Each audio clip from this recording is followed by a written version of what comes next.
آج میں اس بڑے مجمع سے جو سال کے اندر ایک مرتبہ ہوتا ہے، یہ گزارش کروں گا آپ حضرات اس علاقے کو بچا لیں۔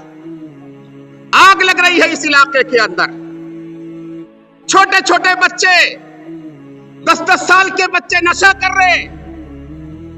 ہم سنا کرتے تھے ایک نشہ اسمیک ہوتا ہے، جو شخص اس کا عادی ہو جاتا ہے اس کو چھڑایا جاتا ہے تو تڑپنے لگتا ہے، لیکن اب کوئی ہفتہ خالی نہیں جاتا جب ہمارے آس پاس کے گاؤں سے یہ کارگزاری نہیں آتی۔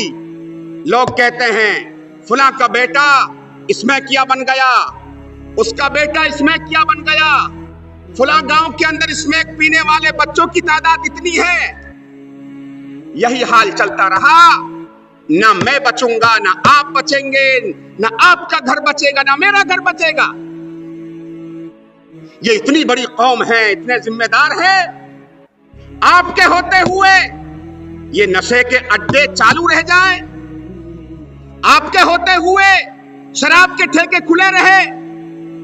سرکار آپ کی مدد کرنے کو تیار ہے، میں اور آپ نہیں چاہتے ان کو بند کرنا۔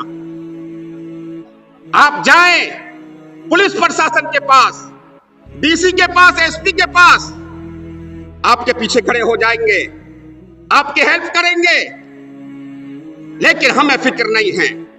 الحمدللہ نحمدہ ونستعینہ ونستغفرہ ونؤمن به ونتوکل علیہ ونعوذ باللہ من شرور انفسنا ومن سیئات اعمالنا من يهده الله فلا مضل له ومن يضلله فلا هادي له ونشهد ان لا اله الا الله وحده لا شريك له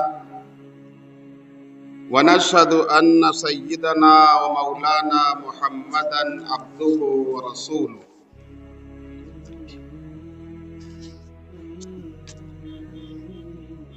اما بعد فاعوذ باللہ من الشیطان الرجیم، بسم اللہ الرحمن الرحیم۔ یا ایھا الذین آمنوا ادخلوا فی السلم کافۃ ولا تتبعوا خطوات الشیطان انہ لکم عدو مبین۔ صدق اللہ العظیم۔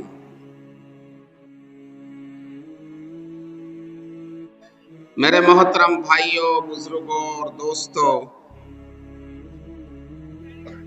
آج ہمارے سامنے یہ عید الفطر کا ایک عظیم الشان دن ہے اور مسلمانوں کا سب سے بڑا تہوار ہے، اور اس دن میں ہر ایک ایمان والے کو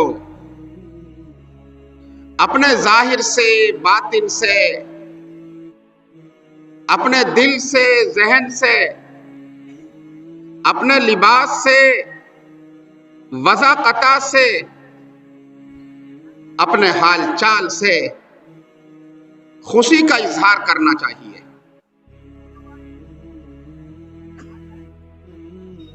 ہمارے نبی آقا حضرت محمد مصطفیٰ صلی اللہ علیہ وسلم جب مکہ مکرمہ سے ہجرت کر کے مدینہ منورہ تشریف لے گئے تو آپ نے دیکھا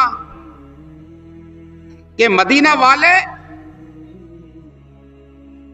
پہلے سے ہی سال میں 2 تہوار مناتے ہیں،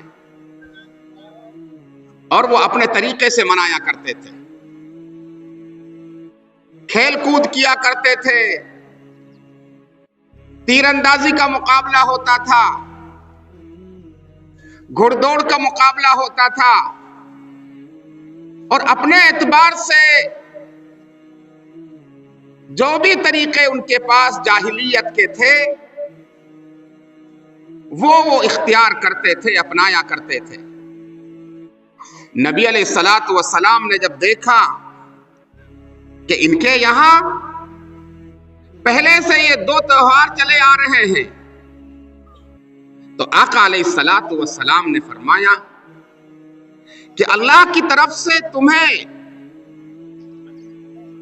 دو تہوار عطا کیے جاتے ہیں، دو خوشی کے دن دیے جاتے ہیں. اور فرمایا ایک تمہارے لیے عید الفطر کا دن ہوگا اور دوسرا عید الاضحیٰ کا ہوگا. اور بس یہ دو تہوار ہیں، اس کے علاوہ اسلام میں کوئی تیسرا یا چوتھا تہوار نہیں ہے. میرے بزرگوں، دوستو، یہ عید کا جو تہوار ہے یہ در حقیقت رمضان کی خوشی ہے. رمضان جانے کی خوشی نہیں ہے، رمضان پانے کی خوشی ہے. عظیم ثواب حاصل ہونے کی خوشی ہے. اللہ نے کتنے بندوں کی اپنے فضل و کرم سے مغفرت فرمائی، کتنے بندوں کے لیے جہنم سے آزادی کا پروانہ جاری فرمایا، اور اللہ رب العزت نے کتنے لوگوں کو تقوی، طہارت اور پرہیزگاری کی دولت سے مالا مال فرمایا. تو یہ رمضان جو عظیم الشان مہینہ ہے، اللہ رب العزت نے اس کی خوشی کے اندر یہ دن ہمیں عطا فرمایا ہے.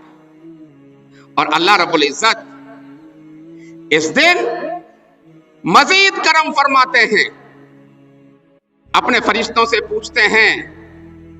جب لوگ عیدگاہ آتے ہیں یہ 2 رکعت نماز پڑھنے کے لیے، تو اللہ فخر کرتے ہوئے اپنے فرشتوں سے پوچھتے ہیں، میرے فرشتوں تم یہ بتاؤ، جو مزدور اپنی مزدوری، اپنی محنت پوری کر لے، اس کا بدلہ کیا ہونا چاہیے؟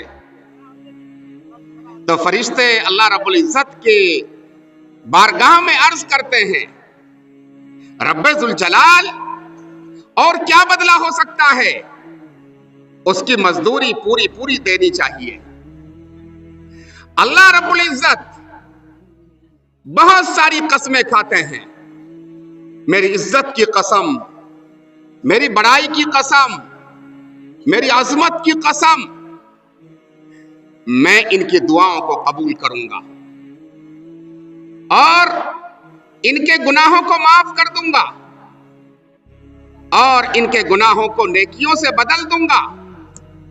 اور پھر جب یہ نماز پڑھ کے لوٹتے ہیں تو اللہ رب العزت ارشاد فرماتے ہیں، جاؤ اپنا گھروں کو لوٹ جاؤ، ہم نے تمہارے گناہوں کو معاف کر دیا ہے. فَيَرْجِعُونَ مَغْفُورًا لَهُمْ، وہ بخشے بخشائے اپنے گھروں کو لوٹ جاتے ہیں. تو یہ بہت بڑا مسلمانوں کے لیے خوشی کا دن ہوتا ہے. لیکن میرے بھائیوں، یہ سمجھ لینا چاہیے، در حقیقت یہ دن ان کے لیے صحیح معنی میں خوشی کا دن ہے جنہوں نے سب روزے رکھے، جنہوں نے رمضان کی تراویح ادا کی، جنہوں نے رمضان کے اندر قرآن کی تلاوت کی اور اس مہینے کو غنیمت سمجھ کر کے ایک ایک لمحہ کی قدر کرنے کی کوشش کی.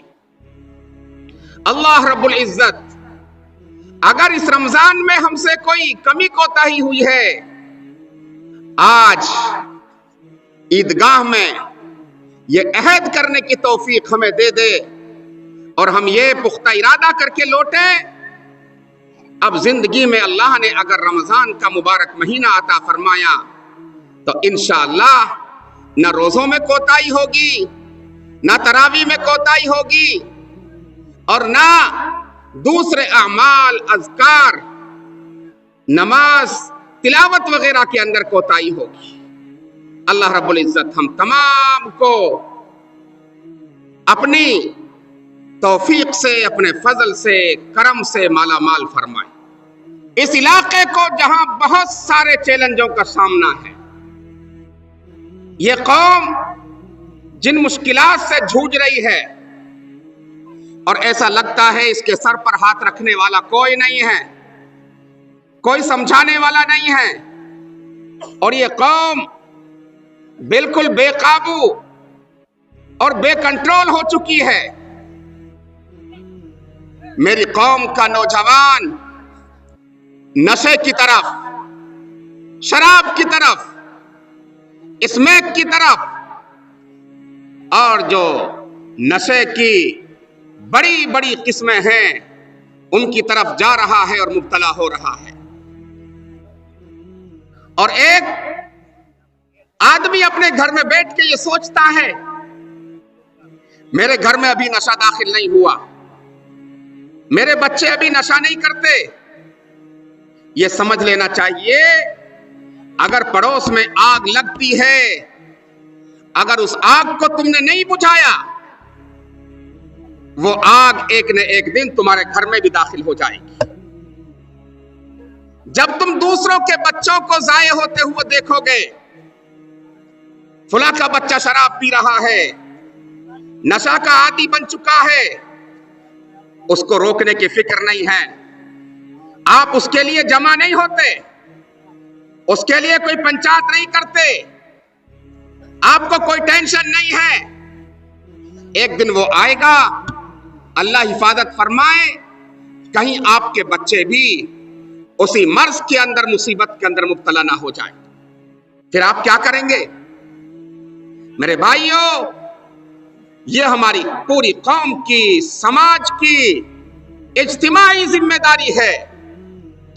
जिन चीजों से कौम तबाह हो रही है, इलाका बर्बाद हो रहा है, हम तमाम को उन बुराइयों को रोकने के लिए उठना चाहिए, कोशिश करनी चाहिए।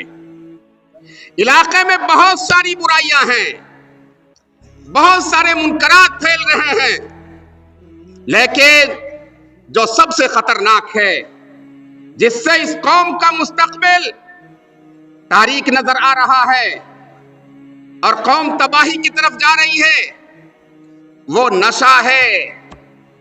पहले 20-20, 40-40 गांवों के अंदर कोई एक शराब पीने वाला नहीं मिलता था, लेकिन आज सूरत हाल यह है, कोई गांव ऐसा खाली नहीं है जहां पर नशे करने वाले लोग नहीं हैं, शराब पीने वाले नहीं हैं। और यही सूरत हाल चलती रही, हालात इस इलाके के, इस कौम के बद से बदतर हो जाएंगे। अल्लाह के नबी सल्लल्लाहु अलैहि वसल्लम ने इरशाद फरमाया, अला कुल्लुकुम राइन व कुल्लुकुम मसऊलुन अन रइयती, तुम में से हर एक जिम्मेदार है। कयामत के दिन जितना बड़ा जिम्मेदार है उससे उतना ही पूछा जाएगा और उससे सवाल होगा। अपनी औलाद को रोक सकता था, अपने घर वालों को रोक सकता था, अपने खानदान वालों को रोक सकता था, अपने महल्ले वालों को रोक सकता था। जितनी तेरे अंदर ताकत थी, तेरी इज्जत थी, और जितना बड़ा तू जिम्मेदार था, तूने उसके हिसाब से मेरे दीन के लिए मेहनत नहीं की और अपनी जिम्मेदारी को पूरा नहीं किया। अल्लाह रब्बुल इज्जत कुरान करीम के अंदर इरशाद फरमाते हैं, या अय्युहल्लज़ीना आमनू qu anfusakum व अहलीकुम नारा वक़ूदुहा अन्नास वल हिजारा।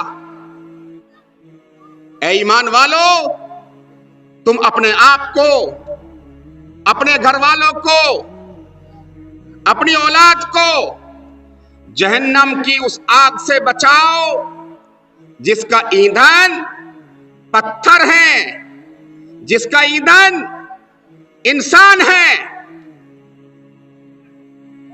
मेरे भाइयों दोस्तों, ये औलादें जिनकी जिंदगी के अंदर दीन नहीं है, जो नमाज से दूर हैं, जो मस्जिदों से दूर हैं, जो अल्लाह के रास्ते से दूर हैं, जो कुरान से दूर हैं, जिनकी जिंदगियों के अंदर दीन नहीं है, इनकी जिंदगियां जहन्नम की तरफ जा रही हैं। मेरे भाइयों, दुनिया के अंदर कोई ऐसा माँ बाप नहीं होता जो अपनी आंखों से ये देख सके कि मेरा बच्चा आग के अंदर जल रहा है, छोटा सा बच्चा दहकते हुए तंदूर की तरफ जा रहा है, भट्टी की तरफ जा रहा है, और वो थोड़ी देर के बाद गिर जाएगा उसके अंदर, और बाप बेटा देखता रहे, मां बैठी हुई देखती रहे।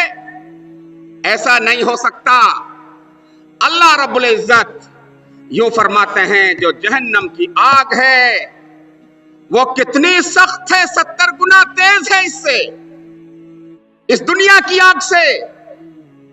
जिन बच्चों की जिंदगियों के अंदर दीन नहीं है, नमाज नहीं है, रोजा नहीं है, ज़कात नहीं है, हज फर्ज है, हज नहीं करते, और वो दीन के रास्ते पे आने को तैयार नहीं है, ये दुनिया की आग बहुत कमतर है, वो जहन्नम की आग में जाएंगे।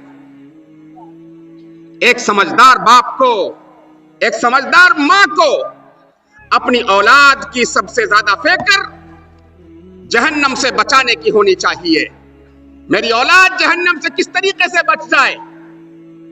लेकिन हमें ऐसा लगता है, यूं समझ में आता है कि अभी जैसा हमारा ईमान होना चाहिए वो ईमान है नहीं। अल्लाह की इन बातों पर पूरी तरह से यकीन नहीं है, शरे सदर नहीं है, ईमान नहीं है कि ऐसा होगा। ये ईमान नहीं है पूरे तरीके से कि ये कब्र जहन्नम के खतरनाक गढ़ों में से एक गढ़ा है, बदअमलों के लिए, अल्लाह के नाफरमानों के लिए, जो नाफरमानी के साथ बुरी मौत मर जाते हैं। और ये कब्र जन्नत वालों के लिए, नेक और सालेह लोगों के लिए, बरगुज़ीदा बंदों के लिए जन्नत के बागीचों में से एक बागीचा है। अगर हमारा ईमान और यकीन इस पर हो जाए, मतलब ही नहीं होता हम सुस्ती कर दें अपने बारे में, अपनी औलाद के बारे में। औलाद सोती रहे, घरों में पड़ी रहे, नशा करती रहे, वाहियात और खुराफात के अंदर मुब्तला रहे, और हमारी तबीयत पर उसका कोई असर ना हो। अगर अल्लाह की बातों पर, नबी के इरशादात पर कामिल यकीन और पुख्ता ईमान हो, तो मेरे दोस्तों ये सुस्ती और गफलत हो नहीं सकती है। इसलिए आज मैं इस बड़े मजमे से, जो साल के अंदर एक मर्तबा होता है, ये गुजारिश करूंगा, आप हजरात इस इलाके को बचा लें। आग लग रही है इस इलाके के अंदर। छोटे छोटे बच्चे, 10-10 साल के बच्चे नशा कर रहे। हम सुना करते थे एक नशा स्मैक होता है, जो शख्स उसका आदी हो जाता है उसको छुड़ाया जाता है तो तड़पने लगता है। लेकिन अब कोई हफ्ता खाली नहीं जाता जब हमारे आसपास के गांवों से ये कारगुजारी नहीं आती। लोग कहते हैं फलां का बेटा इसमें क्या बन गया, उसका बेटा इसमें क्या बन गया, फलां गांव के अंदर इसमें पीने वाले बच्चों की तादाद इतनी है। यही हाल चलता रहा, ना मैं बचूंगा, ना आप बचेंगे, ना आपका घर बचेगा, ना मेरा घर बचेगा। ये इतनी बड़ी कौम है, इतने जिम्मेदार हैं, आपके होते हुए ये नशे के अड्डे चालू रह जाएं, आपके होते हुए शराब के ठेके खुले रहे। सरकार आपकी मदद करने को तैयार है, मैं और आप नहीं चाहते इनको बंद करना।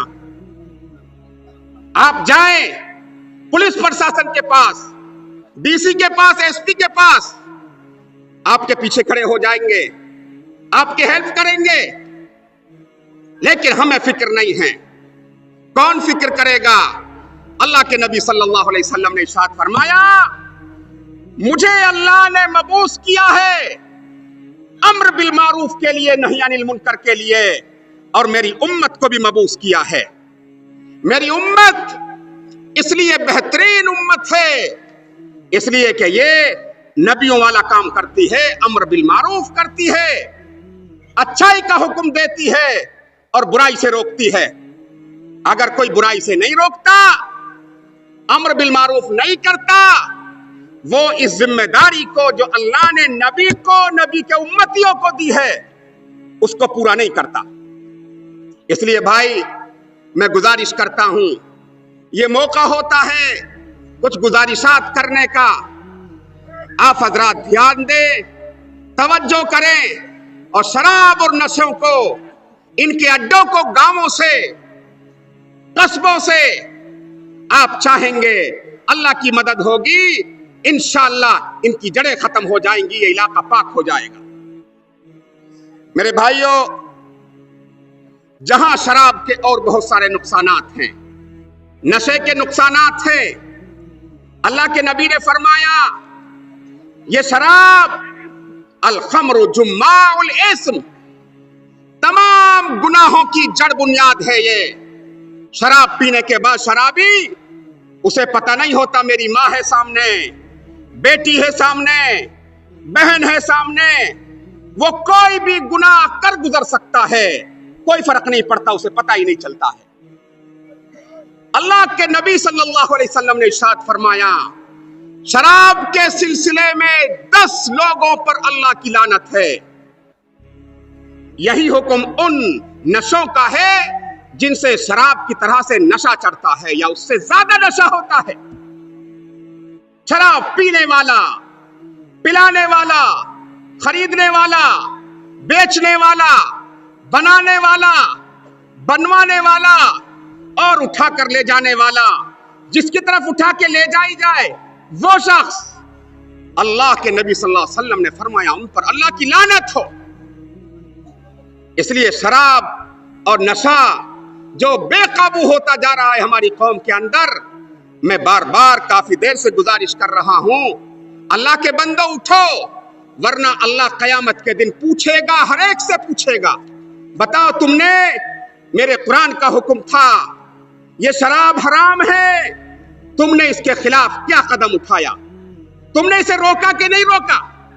اللہ پوچھے گا ہر ایک سے قیامت کے دن۔ میرے بھائیوں، اسی طرح سے حال ہے جوا سٹے کا۔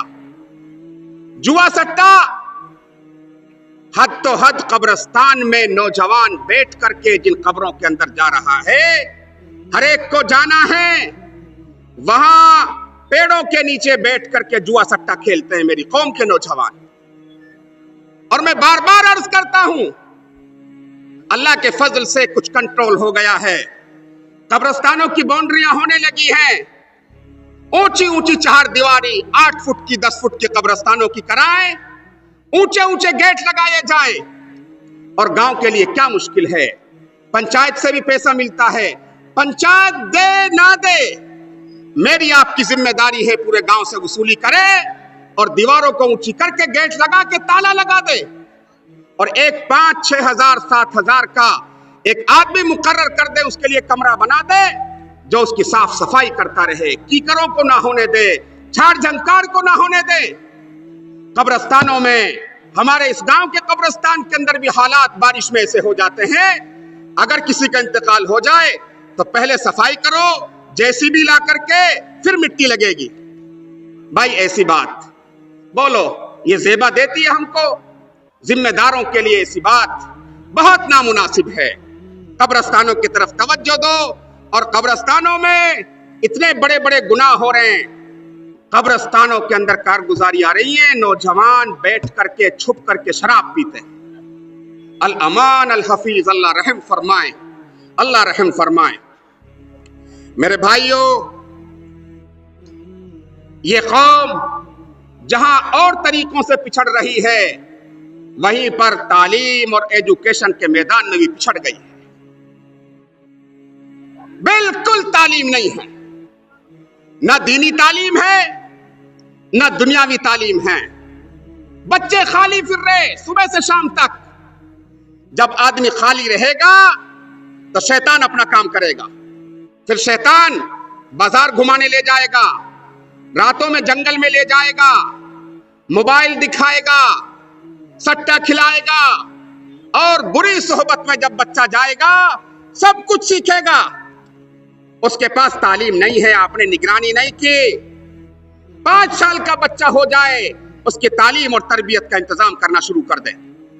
माँ बाप की जिम्मेदारी है, अल्लाह कयामत के दिन पूछेगा, औलाद दी थी, औलाद का क्या हक अदा किया? सिर्फ खिला पिला करके जवान कर देना, इससे औलाद का हक पूरा नहीं होता।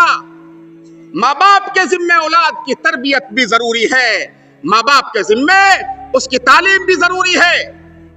अब कहते हैं हम तो मालदार हैं, अपने बच्चों को गुड़गांव पढ़ा लेंगे, अपने बच्चों को चंडीगढ़ पढ़ा लेंगे, रोहतक पढ़ा लेंगे, और MBBS करने के लिए किर्गिजिस्तान भेज देंगे, यूक्रेन भेज देंगे। लेकिन ये 98% लोगों के बच्चे कहां जाएंगे? इनकी तबाही और बर्बादी का जिम्मेदार कौन होगा? हमारे पास कॉलेज तो कॉलेज, कोई स्कूल नहीं है। कहते हैं मुस्लिम अक्सरियत वाला इलाका है, इतने लाख की आबादी है, लेकिन तालीम के एतबार से पिछड़ी हुई कौम हिंदुस्तान में ऐसा लगता कोई नहीं है। अपने स्कूल कॉलेज नहीं है, उठते भी नहीं, मशवरा भी नहीं करते कि करना चाहिए, क्या करना चाहिए। दिलों के अंदर गुंजाइश नहीं है, बहुत सख्ती है दिलों के अंदर। कोई कमेटी नहीं चल सकती, कोई मशवरा नहीं चल सकता, किसी मुतवल्ली को बर्दाश्त नहीं कर सकते।